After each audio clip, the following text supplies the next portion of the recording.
Hello everyone. I wanted to take a moment today to do a quick review on the Tempest Saber from Vader's Vault Sabers. This particular model is the standard finish, as opposed to the Blackout, which is anodized black, or the Elite, which has powder coating color in some of the accents and a mirror polish. This is their standard finish model. This particular model has a black AV switch, and it has a battle wrap. To get this battle wrap in there, they actually mill the hilt down a little bit so that the leather wrap fits flush as opposed to bulging out. This model also has the Suncrusher RGB upgrade, which is the brighter LED that they use on their as an upgrade, and the ability to switch colors on the fly. This thing has, I believe, 10 colors preloaded into it, and I can change them by manipulating the data on the little memory card that's in here that I'll show you in a moment. So that's what I've got.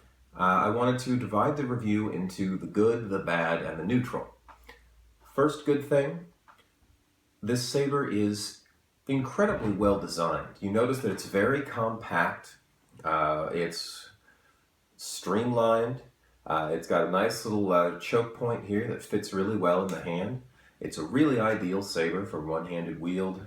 It can work with two-handed. It's a little bit close because it is a small saber. I'll get to that in a moment. I've seen this design referred to as a fountain tip pen before, and that actually quite appeals to me, but you can see why. The angle of the emitter, the window right here, pointed pommel. So yeah, very aesthetically pleasing. The next positive point to this saber is the size, as I mentioned a little bit ago. You notice that this is a very compact saber. It's not too much wider than the blade itself. As a matter of fact, here I have a MHS compatible piece like Ultra Sabers and the Custom Saber Shop use. And you'll notice that I can fit the Vader's Vault Saber without any trouble all the way through the inside of it. So quite a bit smaller than Ultra Sabers, Saber Forge, pretty much the smallest, most low profile saber I've seen. Next positive point are the features. So let me break this open, and this is the crystal shard board right here. You can see that there's not a lot of wiggle room inside. We've got the battery, we've got the sled, we've got the sound card. There's a micro SD in there, which is where I would change the preset colors or turn on or off flicker and fade. But this little board right here, the crystal shard, is a really feature-packed board. So let me fire this up and show you what we've got here. All right, so one hit of the activation button, and you notice that you heard the boot sound. Okay, that was the light side font. If I turn that on, I've got that loaded with a green blade.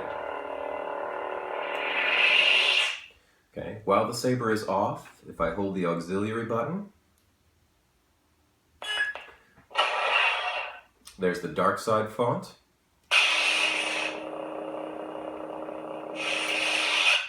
Hold the auxiliary button again.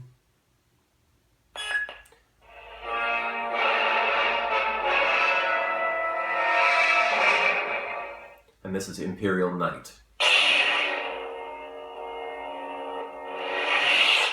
Alright, so let me switch it back to the light side font and fire it up. When I do, you'll notice that it's got a blade flicker in it. I mentioned that can be turned off. It's got a slight pulse.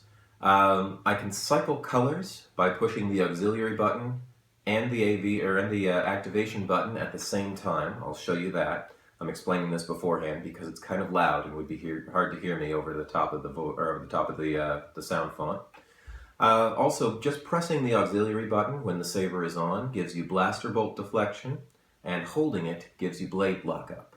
So let me show you all of those.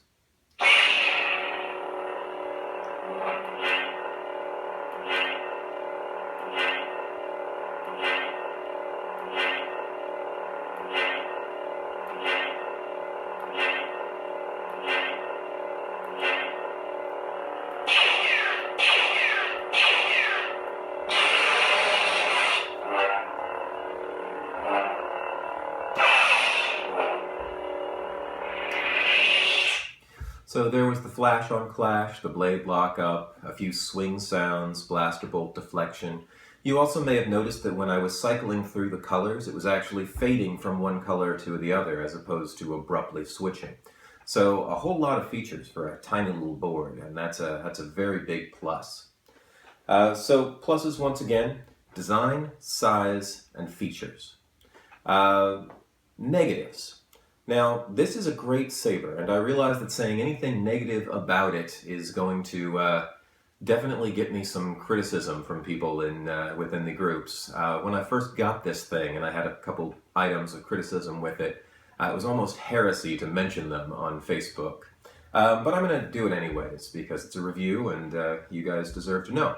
So, the only negatives on this, well, one of them is actually the same as one of the positives: size. Okay, this is a nice small saber, which is great for one-handed use and for some things. If you're planning to do flips with it, it's a little bit rough because, as I mentioned, it feels like you're just holding the blade. That puts the point of balance out a fair ways. This is a thin-walled, a little bit shorter than average blade that I've got on here, and you still notice that the point of balance is well out from the emitter. So with flips, it goes a little bit wild because it is so light and small. Another issue with this, and that last one isn't really a negative, it just depends on what you're doing with it. Another issue with this is because everything is so compact in here, it's a little bit hard and nerve-wracking to get to things. In order to get this chip out, you have to pull the sound card up a little bit so that you can pop it out on top of it. And whenever you have to take out the battery, you almost have to hold your breath while you do it for fear that you're going to disconnect something. Now, I know that they're pretty well wired, they're pretty well put together, but it is a little bit of a wrestle to get that battery out of there. Which brings me to my last negative, which is this thing really could benefit from a recharge port. Not having to take that battery out would be a major bonus. I don't know if they would practically have room to fit that in here. I mean, everything in here is very tightly put together. So maybe that's something that wouldn't be possible. But if it was, that would really take care of that concern. Now, in terms of the neutral on this is also not going to make some people happy. But Vader's Vault has a reputation for making ridiculously bright sabers. Bright to the point that they put everything else to shame, according to most of the people that you ask. When I got this in, I turned it on, I expected that might be the case. It wasn't. You could see when I was cycling through them a little bit ago, you could see how bright they are. They are bright, and the Suncrusher upgrade, when you don't have the RGB and you just have a single color out there, or on it, is actually very bright. However, it's not substantially brighter than the high-end, most bright models put out by other manufacturers. Ultra Sabers has a Tri-Cree, Saber Forge has a 12 watt. Those are on par with the Suncrusher.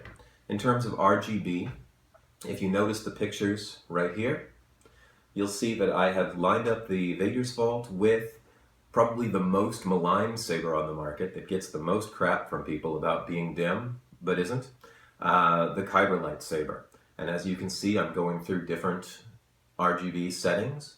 And you can see the comparative brightness. In some cases, the Vader's Vault is slightly brighter, like that hot pink that was on here.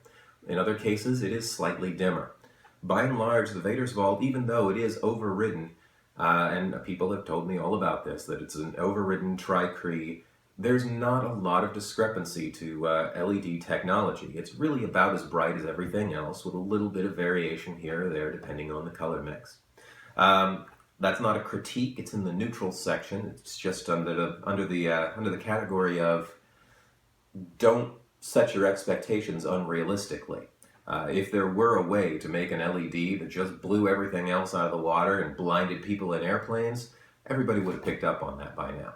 As it stands, it is a solid saber. It is very nice and bright. It's well put together, well designed. I definitely like it. It's one of my favorite single-hand sabers, but it has its limitations. Hopefully this review has been of help to you, and if it has, join me back here for more.